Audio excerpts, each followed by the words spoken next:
Welcome to KIKIS CHAT show. Today is the 15th of June. We're kind of like slap bang in the middle of the year. The weather in London is beautiful. The sun has shone all day.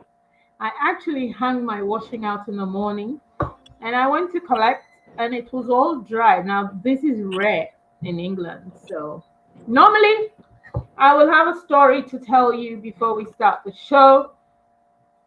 I haven't got a story. My mind is blank. However, my guest, the Honorable Chester Anie, people know him as Chezzy Baby. Some people know him as Uncle Chester. Some people know him as some people call you as well? My home birth name is Kojo. I was born on a Monday. He's called but, that's family that normally call me that. Yes. And then my real name is that what? Yeah, I said some people call you Chester Kojo as well on Facebook. And your real name is what? Name there. Oh, okay. Joseph Anie. I'm Joseph. Wow. Yes. You're Joseph. Yes, but I picked up the Chester from Achimoto School. Oh. Do you want to tell us a little bit about Achimoto School? About the name? No, you want to tell us a little bit about Achimoto School and how you acquired the name Chester. Okay. I will start off with a story since you don't have a story. I don't have a story. So today, I'm going to talk about once upon a time, there was a young girl and she was sent by her parents to boarding school in Achimota. She was very slim, almost skinny. Had a lot of hair and had an attitude problem. Her attitude was a positive attitude problem. And she used to swag and sway and go across campus, have dreamy eyes. And everybody thought, this girl may not amount to anything. But if you persevere and you are a lady or a gentleman, you acquire and you work hard at what you do, then you become the hostess of KIKIS CHAT. You're so naughty. This is Chester. You're so naughty. My people, this is Chester. Chester. Should I tell you about the second story? Oh, there's another one? Yes, you said I have minutes for one story, but I've done yours in 30 seconds. So I have 30 seconds to go.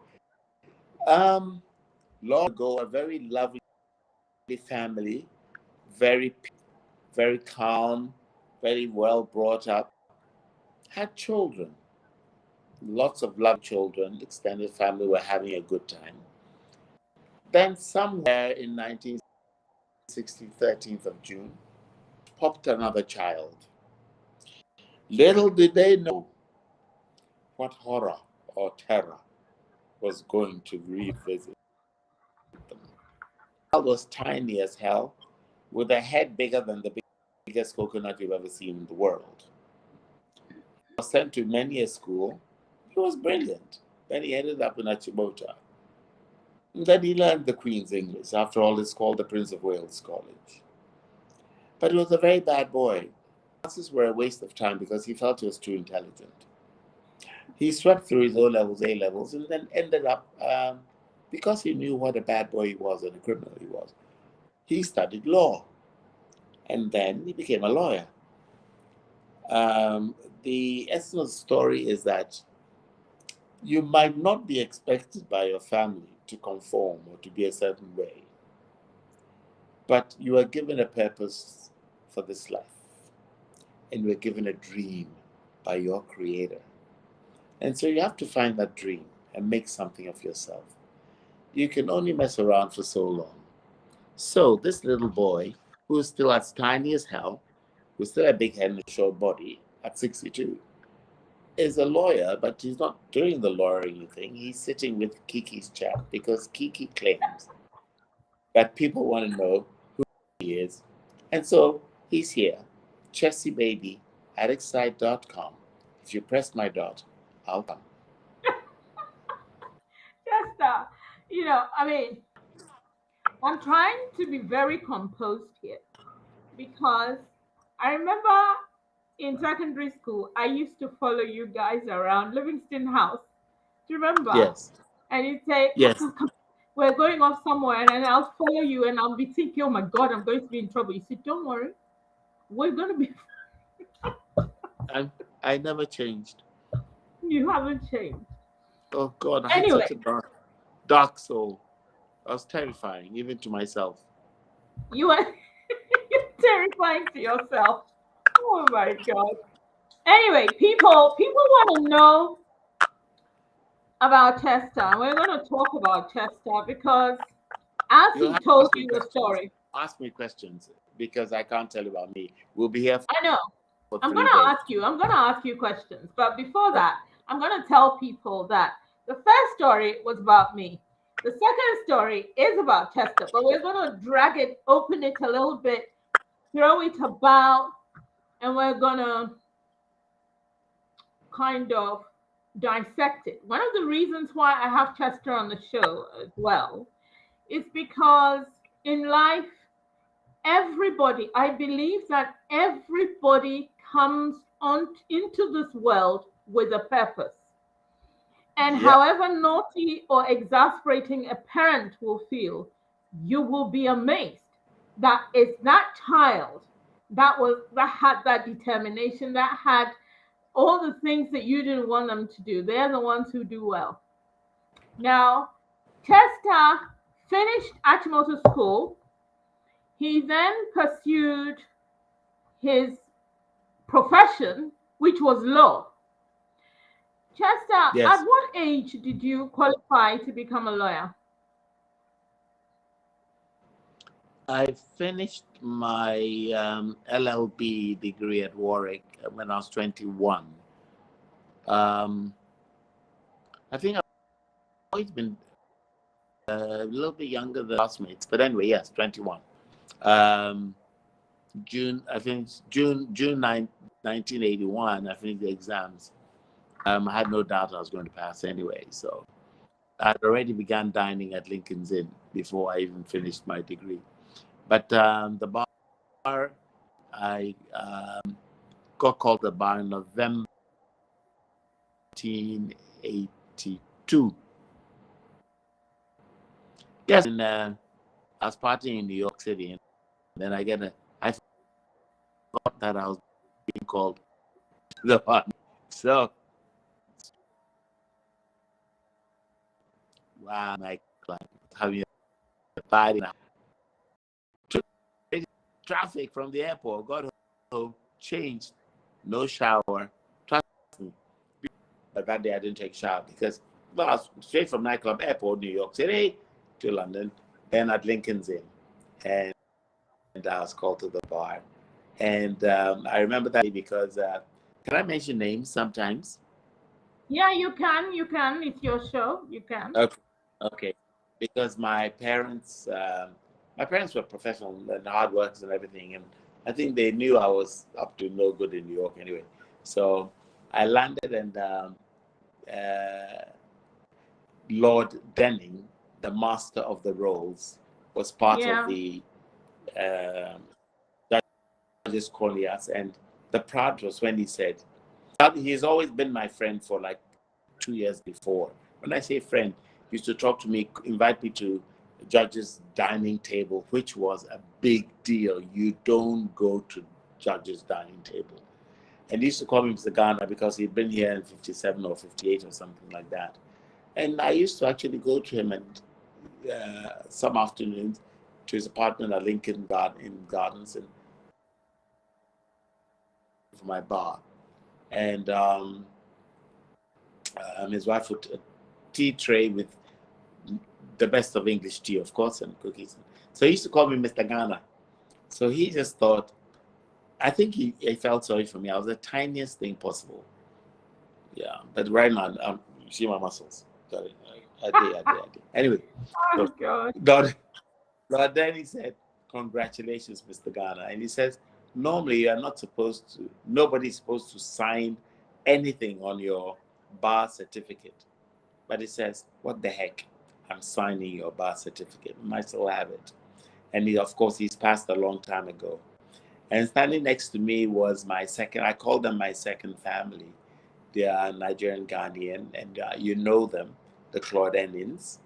And that time, Delise was there, and Delise Claudenins stood by me representing my family and my parents and everything. And that's how I was called to the bar. Congratulations. I'm saying it now. I wasn't there, so congratulations. Now, there's Now, one naughty little story. Wait. There's one naughty little story about getting called to the bar. So I come from New York. We're living in Dulwich. So my brother had brought, my older brother who passed away, as you know. But at that time, he brought a car from Romania and had foreign number plates. But all the paperwork was in place. And when we finished, called to the bar, if you're at the table, that means you have 7 courses and port and sherry and whatever. So I was driving, but you know, God loves me. I've always been a sober guy. It doesn't matter what I drink. So I got to around Elephant and Car. I was pulled over by 3-4 cops who thought this is not possible to see this tiny guy here's a in little a boy. wing collar with flaps and a suit and with a gown on the back seat. Can you believe the day of my call, I got arrested? That my Oh car was a stolen car. But no, they didn't put me in jail. They just let me sit in a very uncomfortable room and drink water and tea and it wasn't going down well. They were joking, they were fooling around with me. They followed me home. They said, let's go and see your house. And there were all the papers and everything. And the audacity, can you imagine? I had to make tea for them and had to make eggs. They ate and had tea in my house. Then they left for an hour. So this is my present from the day I was called to the English bar. So they owe me. Shucks. no. I remember your house in Dulwich, actually. We've had some Yeah. parties there. Anyway, Yes. so you got your degree at an Yes. early age because in those days, 21, people are still studying. And it's now that young children go into university at the age of 19, Yes. 20, 20, but then everyone was studying, especially us who had come into this country from Ajwaza school, etc. Yes. People were, so yeah, I mean, after I didn't. that, I didn't feel anything special.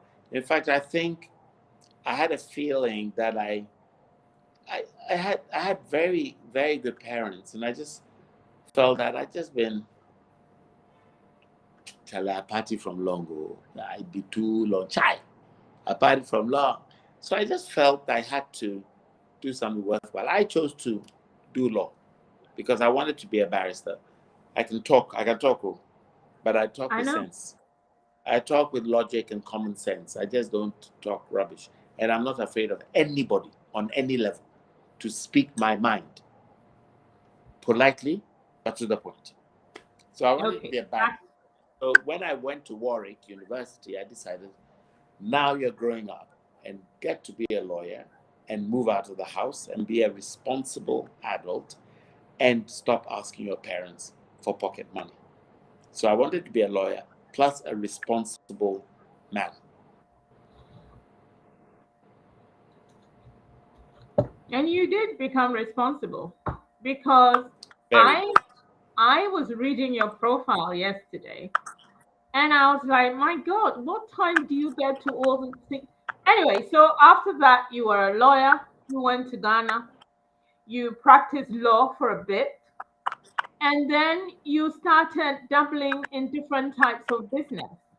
What was the first thing you did? Because I don't think you did Chester's Bar. You did something before Chester's, didn't you? Yes. So what happened was when I got my bar qualification, I went for pupillage at Lord Houston's chambers in Middle Temple. I was a Lincoln's in person, but I did my pupillage in Middle Temple, My Lord dad Houston's was chamber. Middle Temple. My dad did his pupillage in Middle Temple, but he was a Middle Temple boy. Okay. And I did it with an amazing Jewish gentleman, Michael Salon, who I really have to go to LinkedIn to find him because he taught me how to be a barrister. And we did the most amazing cases, and it was mainly criminal law. And when I'm talking about criminal, I'm not talking about pickpockets, I'm talking about bullion, armed robberies, big time, big time. And a lot of rape cases where I was left to do the case. And if you don't mind, I'd like to mention one case that I'll never ever forget because that's the only time I've ever broken down in court. Just very quickly, Kuwaiti boy, young boy, 17, 18, accused of rape by an English girl, I think she's a call girl or something. His parents are from royal. His parents are part of royal family. He was living with his uncles, who were like like big time Kuwaiti at that time, 1982, 83, and he was accused of rape. So my pupil master had a big case to do. So he gave me this to handle, and I met the parents, and I spent a lot of time with them. Such civilized people, such beautiful family, and we went through this. It was very painful because I'm seeing this young boy. It was a whole thing. It was something to do with maybe the uncles and stuff pay the girl. She realized they were sheikhs and maybe wanted to make much, much more. It just couldn't get to them because they were big time. When you talk about big time, if you mess with them, they can damage you. So they picked on the boy, and I got him off. And that took like 6 weeks to 2 months to do. And when the verdict came back, not not guilty, I just cried. And I hugged his mother first, father, and him. And they said, "Come to the house." And that night, the father said to me, "Chester, we're from Kuwait. What you've done for me today, or what you've done, is amazing." He says, "Here's my card." They were humble people. Father was not into suits and or the outfits or anything. No, just simple people. You go there, just eat like the tabbouleh kind of stuff, but you spend time with a decent family. He says, "Chester, anything, anytime in the world, at any point that you need anything, just call." They paid their fees to the chambers, but he says, in our culture, though we have daughters and girls, in our culture, the boy is so important to them, and that I have given him back his son. And so for that, there's nothing in the world that I could ever want. Can Kiki. He gave me the card. I went home. I don't think I took it out of my pocket. I think the next day I went grooving somewhere. I lost the card. But that is Oh no, but that's not the point. What I did from my heart, and I did with everything I had. I said, no, this boy is not. And he was not guilty. And since that time, that card I lost has been replaced by other blessings from God. Trust me, doesn't matter. I believe you. And I I have a believe. feeling I will probably meet this boy sometime because it meant so much to his parents. It's the only time I cried in court. Since then, I'm hard as a what's the hardest nut there is? Hazelnut or crackers or anyway, whatever. I'm hard. I don't cry in court too. If you're not careful, I'll just give you a backhander. Anyway, go on. Yeah. So are That's it. you still? Do you still do lawyering? Do you still go to Ah, court? so you asked. So from there, I went to New York because London was so civilized and sedate, and I wanted something hot and wild yet again in my life. So I went to New York to work at the UNDP Tower 2. It's called Non-Governmental Liaison Service as a research consultant for international relations. And so we're dealing with in, investigating and fighting industries like Monsanto for pesticides and things like that, where you had to put together, we're using computers there, put together conferences, people being invited, there. Now, I applied from London, but luckily I had an auntie close to the UN. She's called Mrs. Apieru, KK Apieru's mother. And and then she's not the reason I got it, but I'm just saying it helped to get the. So I used to talk on phone. Then they said, we need you in New York next week. You can come and start your job there and whatever it is. And when I arrived, at that time, Eddie Murphy style was in, a silk suit, thin leather red tie. You know what I'm saying? I I've remember. gone business class, British Airways, landed in New York City, and I walked in the office. And the guy that I've been dealing with was called Michael. I forgot his last name. So I arrived at UNDP2, small as I am, with an attitude problem. No, positive attitude. I don't want them to think that some little black boy from Africa is just coming. They have to know that I'm a barrister at law from London. Come.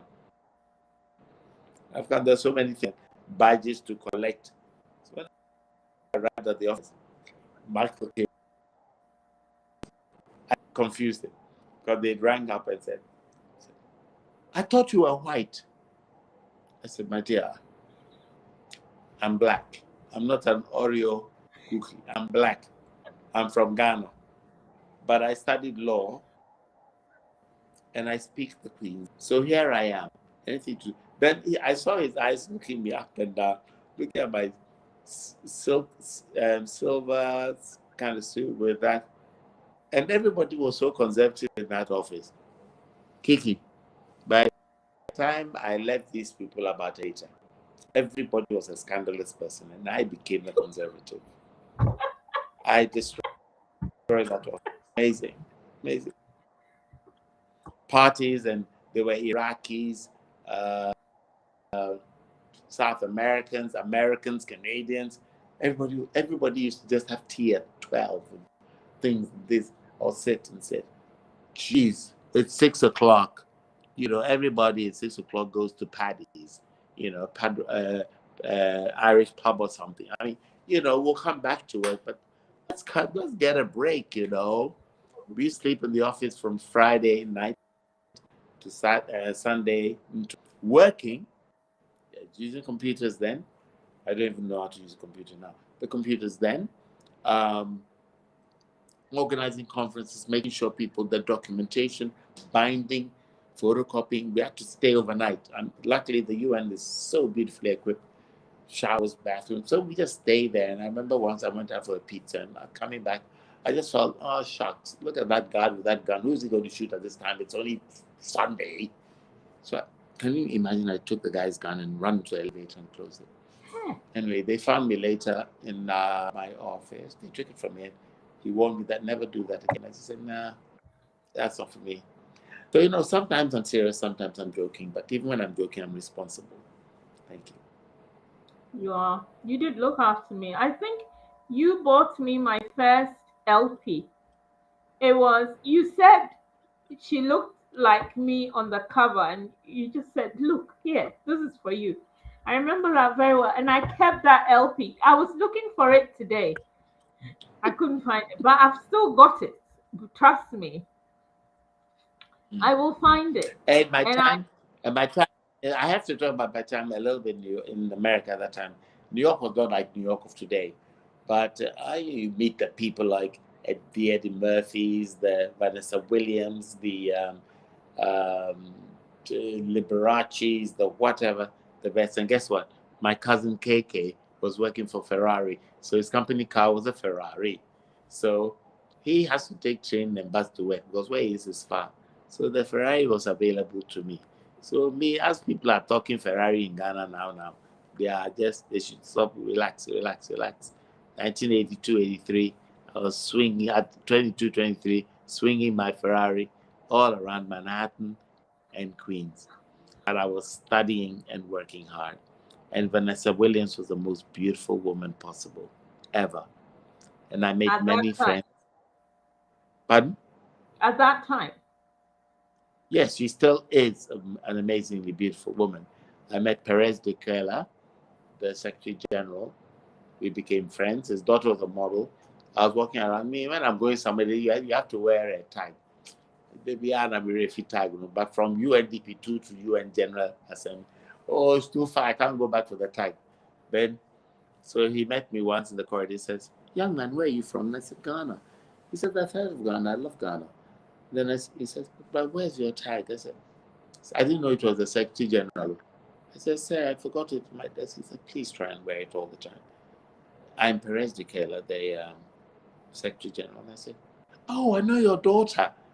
She's always in fashion magazines. She's a beautiful girl." He says, "Oh, geez." And then he moved on with his bodyguards and everything and went on. Amazing time, met amazing friends, and they were all international. Iraqis, Iranians, from Lebanon, from there, English, Canadians, South Americans. You know, when you meet people, and they were good people, they looked after me. You stay with them overnight. I go, but I've almost gotten shot 3 times in New York. I didn't get shot on here. So. Shot because I was somewhere I shouldn't be, like late at night and stuff. But I was a good boy. Then I think my parents smelt a rat. They brought me back to Ghana for holiday.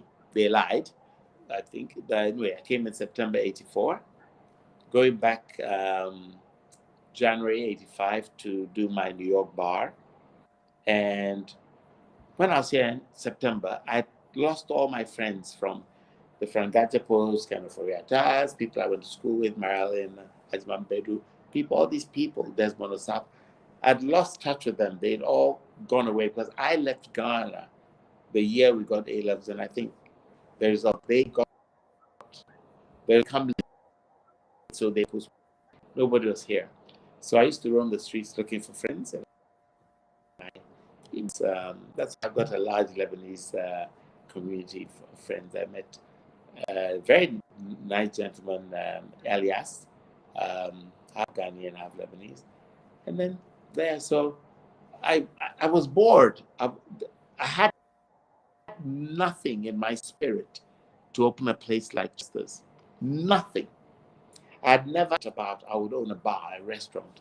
Never studied it. I was a barrister at law.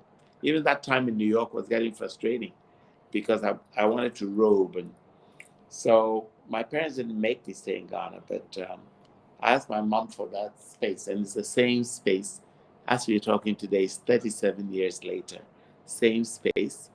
And I just asked for a couple of crates of beer. I asked mom to help me out. I only had 40 pounds when I came from UK. But whiskey, gin, vodka, martini, Campari, and brandy, I remember. Just gave me that. Stole a small bar from their house, stole a record player, and definitely stole a beer, a fridge, because I lived there. So it was easy to steal whilst dad was at the office and mom was going to work and stuff. And that's how Chester's began. And I was going back, and mom says, but you're going back. They were not supportive of me owning a thought. The respectability of being a lawyer cannot go to owning a drinking bar. So we're coming out of Jerry's time, everybody was hiding in their houses, whatever. But I did it because I was bored. I couldn't see myself going to work for 8 hours. In New York, I used to work 60. It was the intellect.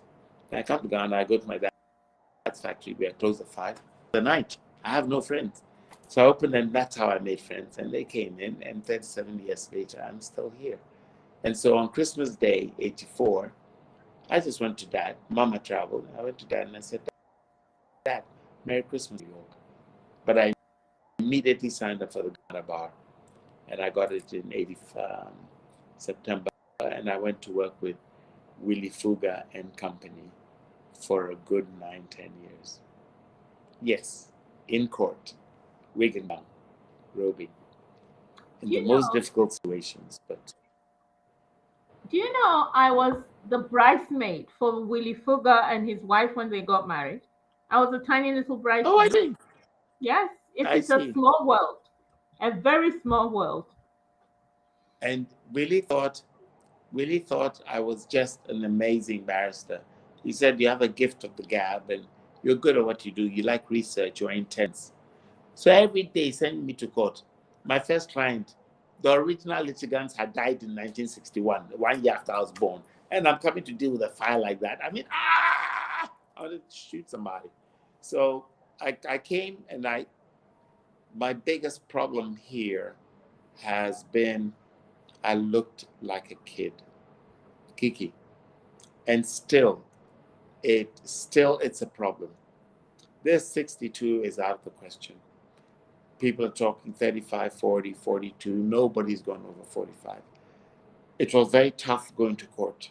You were just degraded by lawyers, judges. They thought you were a kid, a waste of time. It was kids to be seen, not heard. In England, I never had that. In New York, I never had that. And so after 9 years, I just couldn't take it anymore. And I went back to release, took a box, packed my stuff, and went home. And I went to work full-time with my dad, but my bar was still going on. So, for that 10 years, I was running my bar. I go to court at 8. From there, 2 o'clock, I'm off to my father's factory to be general manager and do his personal stuff. Then at 5, I'm coming to the bar, and I can be at the bar, and I'm reading my next case as I'm popping beers. I didn't have waiters or anything. People see you and they think that you just float through life, and life has just been easy. It's been good. God has been good to me. And I was very fortunate to have parents who were very humble and brought us up very humbly to just take on the task and get on with it. But when Dad died in 95, yes, long time ago, I had to take over the factory. And that was the time but even before then, I was now a presenter on Mnet, DSTV, and then blah, blah, blah. Then Nana Konedu said, come and do Jerry Rollins' 50th birthday. Then she herself, her 50th. Then I was there, she said, read stories and educate children to read and write properly and do things properly. And so TV, I thought it was going to be like 2 months, 3 months, 3.5 years every week with children to read stories, put the stuff on the TV screen, explain it to them. I had a bar to run, and we would actually go on filming. And if you know about film production, it's hell. But we have to film 4. And that is picking kids from 6 different schools. And we didn't deal with elitist kids. We wanted your normal, everyday kid. So she didn't get involved. Never. She didn't even ever come on the program, however much I begged. It was her passion to teach, to improve their English, their confidence. So we used to go to restaurants and tell them, if the waiter doesn't speak good English, he's not going to get tips, because our national language is actually English. We used to go to factories, ostrich farms, everywhere. And even the President Rawlings at that time took us on the Fokker 28, the presidential jet, all the way to the Togo border and back. And he made all the 15 children for that program fly for for about 2-3 minutes. And then when we landed, he said, "Oh, where's Chestnut?" With his big mouth. He thinks he knows everything. So he took it. He says, "You are taking this up." I said, "Boss, I beg you, no. People's children on board." He said, "You're going." So we went round control tower, get off. And he just pulled on whatever that switch. So we went around McCarthy Hill, blah, blah, blah, East Lake, gone kind of thing. And we're coming into land. And that is when I said, "I'm not going to do this." And I did this. And I said, "Then we are all going to go." Then he landed us. But he took us on, it took me, Nana Kone said, "Don't go." He took me alone in the helicopter, the 2-seater, and did the most, no, Kiki, I'll never forget that day. It was the end of my life that day. He was an acrobatic. He's just crazy. So when I came off, me tried to show them that I'd be man. When I got out of the helicopter, the legs were shaking, so I stood there for a while. Madame said, "You see?" I told her, "This is by no correcto." You went. But it's all part of what makes me the way I love life and I live and the way I relate to people. And I love people. They are frustrating. Ghana, we could be better people. I'm sorry I have to say this live. We are good people, but sometimes we are derailed. Let's stop the bickering. Let's stop the fighting. Let's learn to give love. Let's learn to reach out. Let's learn to discuss ideas. Let's learn to share a project. Let's do it together. At the end of the day, it's about a box, 6 foot under, and nothing. You can leave everything in the world. So what were you fighting about? What was it all about? What was all that kasa? If I'm doing something good and somebody doesn't like something about me, they will not go against me for what I'm worth, what I stand for rumor or gossip to destroy me. Even the days of state MCs, I have done the Queen of England and Prince Philip. I have done the Sultan of Brunei, the Nigerian President, Kofi Annan. If I give you my CV, it's about 18 pages long. But it doesn't make me like this. I have been to interviews to be MC for whatever, met fellow radio presenters. You know them today. After I've gone for my interview, I went and presented myself as what I can do. They went in with the daggers because the Obroni of the company or that hotel calls me and tells me that I saw you talking with them, sitting with them in the reception or whatever. They're your friends. Are you sure they are? He said all they did was to put you down in order to get an MC job. MC job.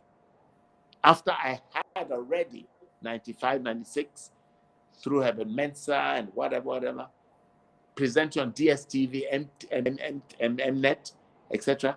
I'm coming to play here with a 2x4 hotel and compete with you.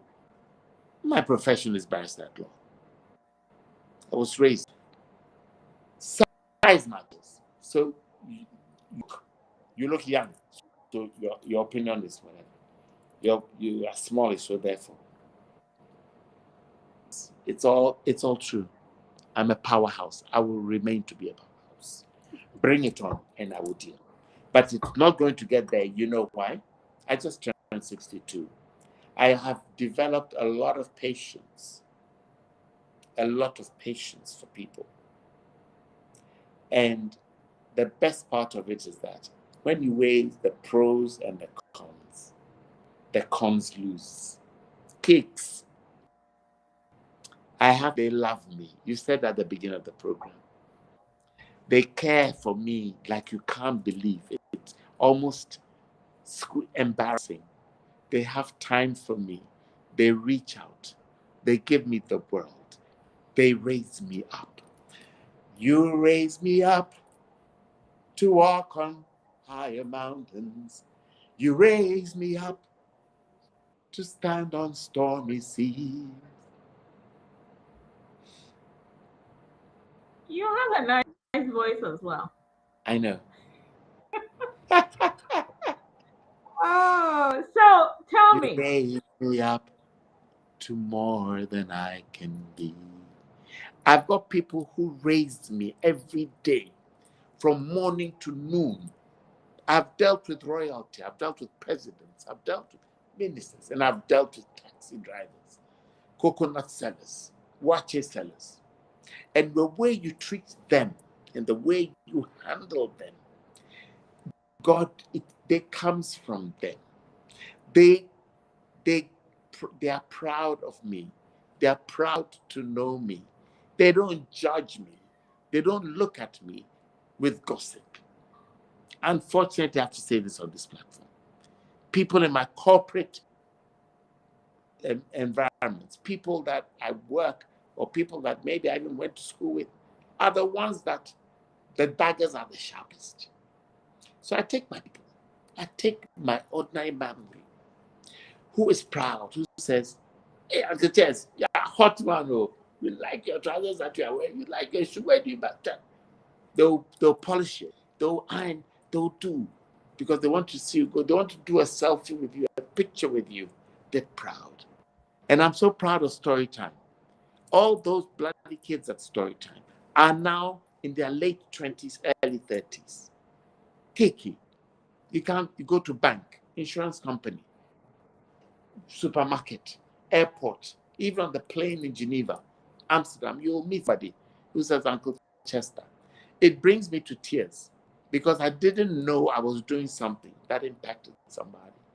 Uncle Chester, you made me. What I am in life today is me. It's because of you. It's me. Banks, I mean, I don't wait in queues. I don't stress. And I am always humbled by it. It's so humbling.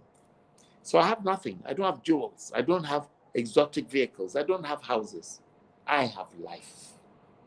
I have life, and I have the blessings from a lot of people. And it's a lot of people, Kiki. I've been trying to rob a bank for a long time. Or when do something criminal. But they'll catch me at the place. You know why? They'll recognize The you. security guard will know that I was on story time. Oh, it is. You give a little bit of love, babes. That's a lot of love. That's a lot of love. We don't hack into it. That's a lot of love. I've got beautiful people with me. So those negatives don't matter on any level at all. Don't matter. When I wake up in the morning, before my feet touch the floor, I always pray to God.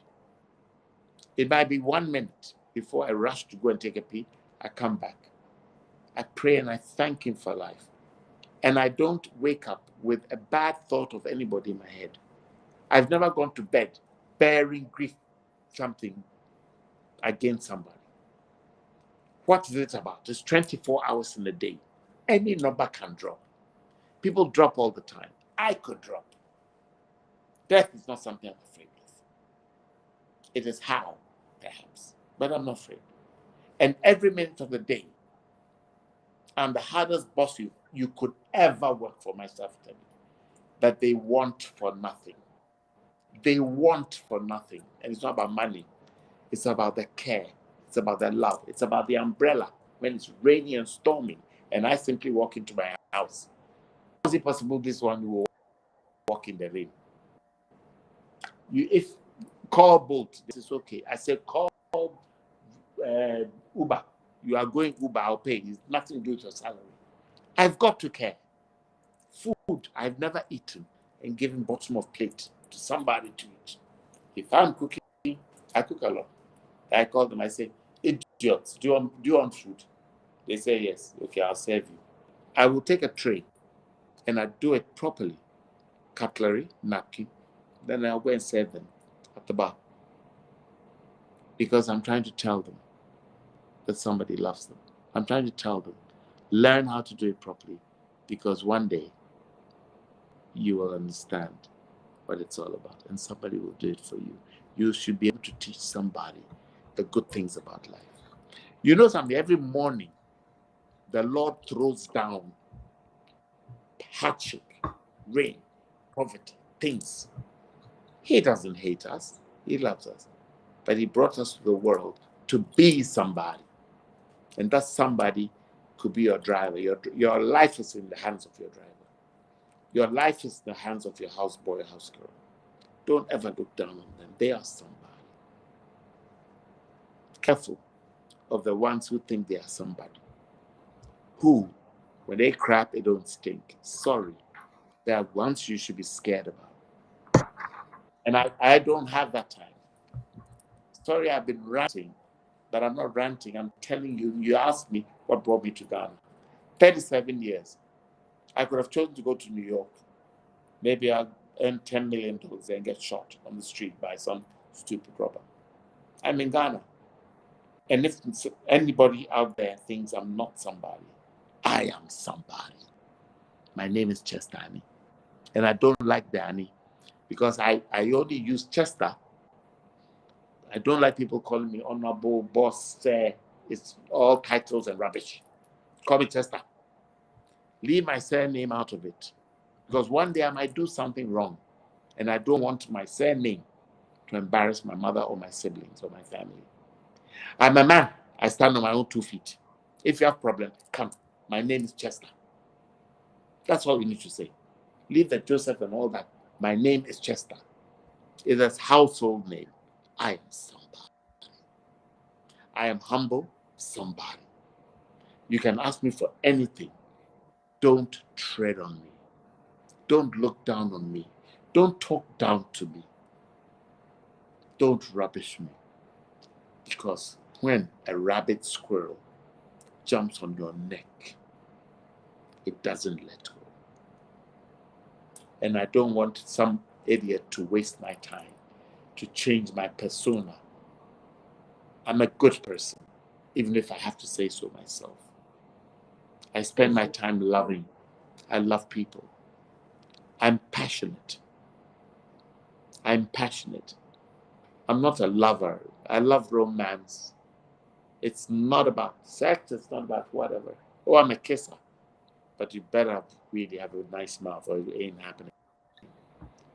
I'd rather spend people and share a glass of wine and chat about life. When I sit with some of my Lebanese Indian expat friends, we don't talk about anybody. Nobody. We talk for 4 hours. We've not talked about anybody. How come sometimes we talk with people in Ghana? I know it happens around the world, everywhere. And all we do is talk about somebody. I once sat at the table at Golden Tulip. They didn't even know who I was, but they talked about me for about 10 minutes. And I was on the next table. They saw me come. They were there already. This is about 15 years ago. So I realized that all this, if I chase all this, me won't tell. Now me won't tell me that. I don't go die now. I refuse in Jesus' name. I gave God a warning. I have time. Anytime. I want him on Monday. I want God on Monday. The purpose for which you brought me to this life, I have not even done half. I said, Lord, allow me to do something for people who cannot, who are not as fortunate as me. Let me share some of the blessings. Let me share the dream my parents gave me. Let me share the love that I know how to give. Kiki, it's for my days, Rosé.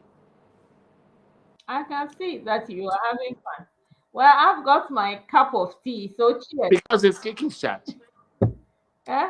You see, we've seen some people drinking from car. It doesn't mean that's what they are drinking. Okay. Make you. Oh, when I'm doing a show, I try to drink tea, herbal tea in it. And then after, I may have something. Your show is But international. we have very little time, but I want you to tell me. So, basically, what you said so far, you've said a lot of things about yourself, your achievements, it has rumbled on. However, is there an ugly side? One of the things I wanted to ask you was about the modeling. Before there wasn't a modeling industry in Ghana, there wasn't anything, and yet people were wanting to be models. They want to sleep all day and then dress up and go. But now there are all sorts of Yeah, bodies out there doing all sorts of things. Are you going to get involved in the fashion world as well, or are you already in the fashion world, or I did already. We you started see? in 1991 or something. My girls were called risky business models.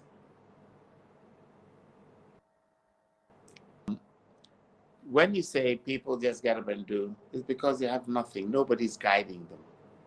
We did the biggest shows. I handled Printex, their shows and everything, 17 years.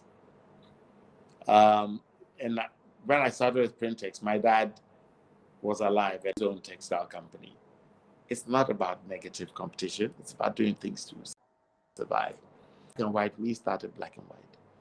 Printex, I've worked with them. I put myself in their shows. We did Golden Tulip, Labadi Beach Hotel. And my nail in the coffin was State House. Nothing like State House. I bring plus size models. I was the first person to put white models on Ghanaian catwalks. Danette of memory sang like a dream. Our wedding, I got a guy and taught him how they do wedding. You have to plan. You just got to do it. You got hands. I was in the carpenter's building. I give cloth to designer. I tell the designer what to do. I'm not a designer. I'm not a fashion, whatever. I sat on Fashion 101, which was about a year long or something. And I was a judge. But she asked me because I'll be frank. There's a lot to be done in the fashion industry. Somebody asked me at the State House at one of KOD's shows, is there fashion? I said there's no fashion industry, but that was about 5-6 years ago. Now there are people in fashion. Could they stop fighting and competing and share ideas?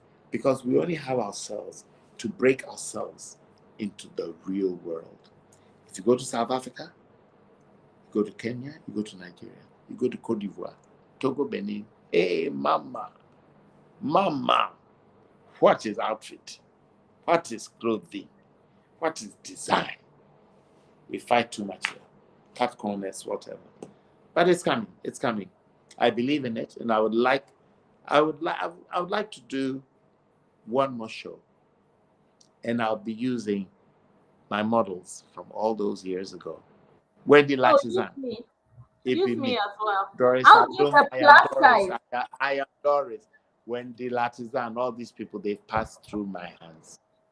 Baby, I want to have a show, and they are going to walk it. It's going to be a 1.5-hour show. I have to And do it. Thank me, you. I want to be your model. I want to do She plus can. size.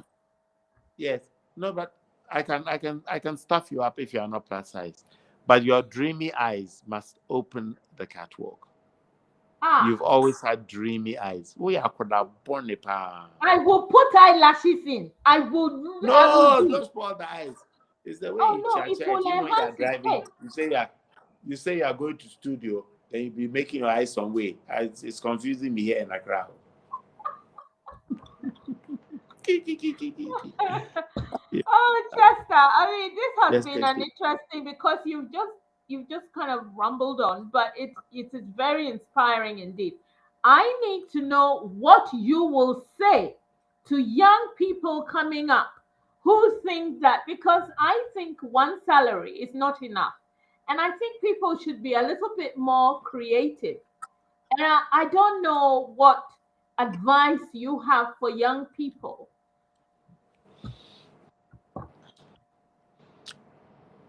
Advising young people these days is very difficult.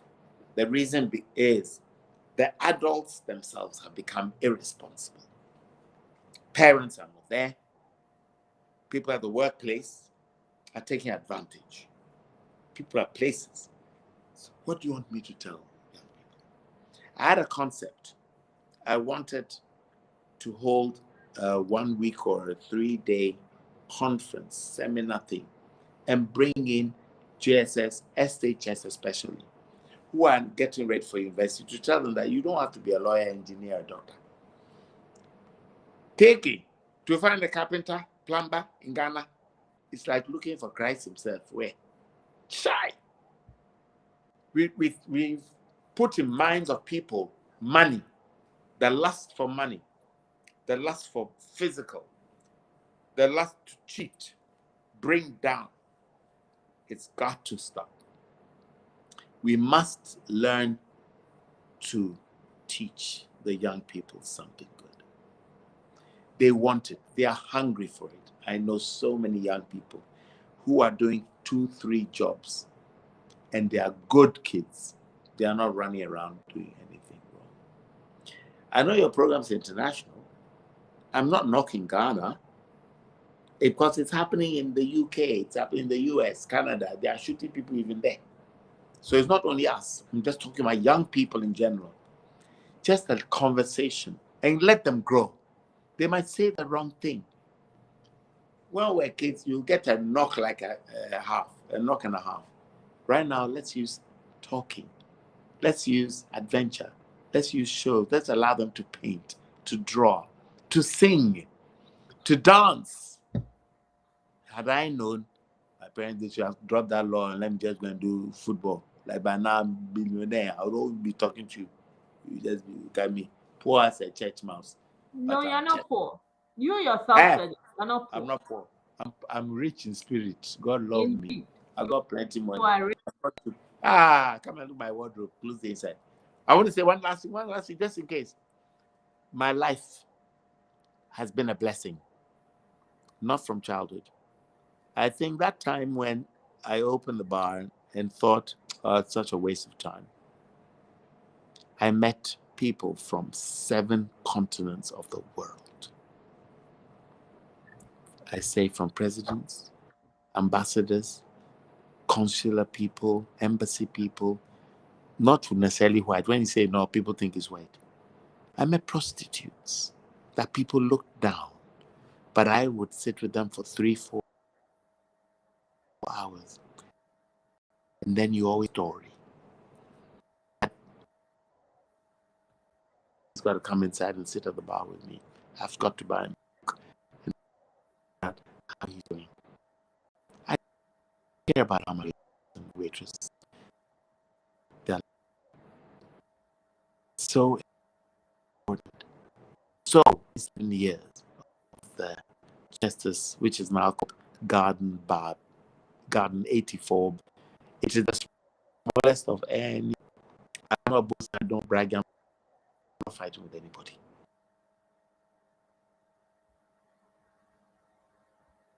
You need to come back on my show. I need to talk to you about what the situation is, because you deal with international people. We need to talk about what's going on in Ghana with the foreigners coming in. Should we let them stay? Should we do a Pretty Patel and send them to Rwanda? No. Just as some of us Ghanaians have lost the way we were brought up, the way our homes were run, the way we used to share family. I couldn't, Kiki, I can't take you somewhere and call you this is my friend. Jeez. Either I say, oh, this is my classmate from school, or this is my cousin, Candy. You get my point? Yeah. These days, nobody has any relations. They don't touch anybody. We had an amazing expatriate community that made it a point to be with Ghanaians, want to be with Ghanaians. I've met the most amazing Lebanese and Indian families, other families, Arabs, Kenyans, Ivorians, South Africa, people from around the world.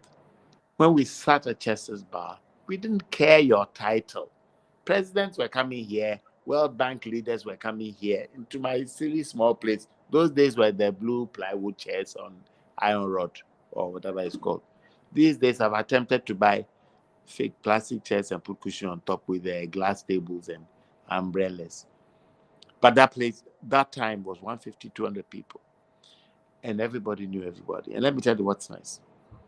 When you talk about foreigners, find the distinction, okay?